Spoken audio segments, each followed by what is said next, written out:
Assalamualaikum warahmatullahi wabarakatuh. Perkenalkan, nama saya Arif Ibrahim, NIM 16087176. Baiklah, saya akan mencoba menjelaskan tentang struktur dasar gerakan, contoh konkret fase-fase gerakan, dan fungsi fase-fase gerakan. Masuklah yang pertama, struktur dasar gerakan. Struktur dasar gerakan adalah fase-fase gerak yang selalu ada dalam setiap pelaksanaan gerakan. Pengertian struktur dasar gerakan dapat diartikan sebagai susunan gerakan. Susunan dasar dalam hal ini adalah susunan yang selalu ada dalam pelaksanaan suatu gerakan. Susunan gerak yang dimaksud berhubungan dengan fase-fase gerak, yaitu fase awal, utama, dan fase akhir. Dengan demikian, struktur dasar gerakan dapat diartikan juga adalah hubungan antara fase awal, fase utama, dan fase akhir dalam pelaksanaan suatu gerakan. Fase awal disebut juga dengan fase persiapan, yaitu persiapan terhadap segala persyaratan yang dibutuhkan untuk pemecahan tugas gerak pada fase utama. Persiapan tersebut meliputi pengoptimalisasi dengan pengordinasian pencapaian tujuan gerakan yang sebenarnya. Yang kedua, fase utama adalah fase di mana pelaksanaan pencapaian tujuan gerak yang sebenarnya. Misalnya dalam lompat jauh, melompat dari menolak pada blok tumpuan sampai misalnya dalam lompat jauh,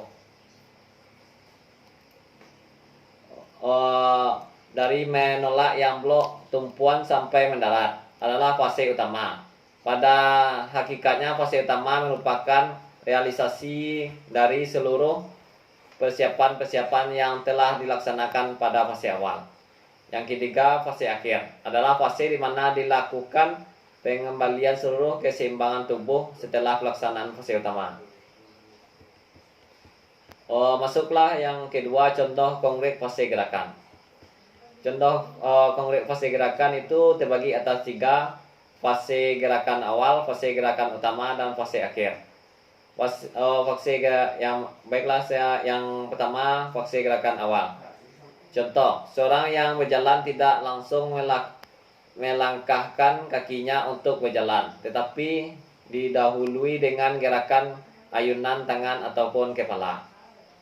Contoh, seorang yang melompat tidak langsung melakukan gerakan melompat, tetapi didahului oleh gerakan ayunan tangan diikuti dengan kaki atau gerakan lainnya.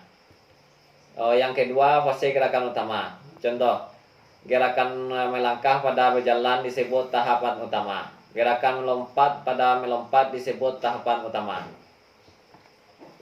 Fase akhir.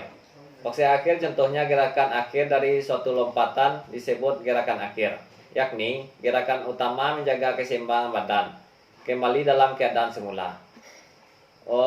Masuklah yang ketiga, fungsi fase gerakan. Fungsi fase gerakan itu juga terbagi atas 3: fase awal, fase utama, dan fase akhir.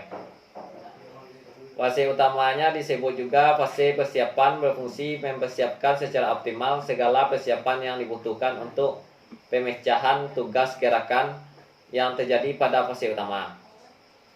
Persiapan tersebut meliputi pembangunan, pengordinasian, kekuatan, kecepatan, dan percepatan. Yang keduanya fase utama, berfungsi untuk pemecahan utama gerakan. Yang ketiganya fase akhir, berfungsi mengembalikan keseimbangan tubuh. Baiklah, hanya itu yang dapat saya sampaikan. Assalamualaikum warahmatullahi wabarakatuh.